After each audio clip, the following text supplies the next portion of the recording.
আখ। আখের ইংরেজি অর্থ হলো সুগার ক্যান। দেখেন এই আখগুলো কি লম্বা, কি রসালো।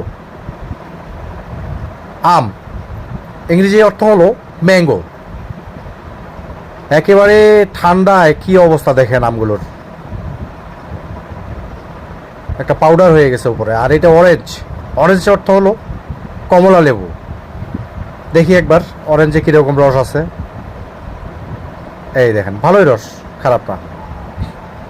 পাইনঅ্যাপেল, আনারস। এই বলদার বাচ্চা আনারসগুলো কোন গাছে ঝুলাই রাখছে দেখছেন? একটা আপেল গাছে আনারস ঝুলাই রাখছে। স্কোয়াশ, বাঙ্গি। বাঙ্গি কয়েক পদের, তার মধ্যে এটি একটি। সুইট পটেটো, মিষ্টি আলু। মিষ্টি আলু আসলে আমার অনেক পছন্দের।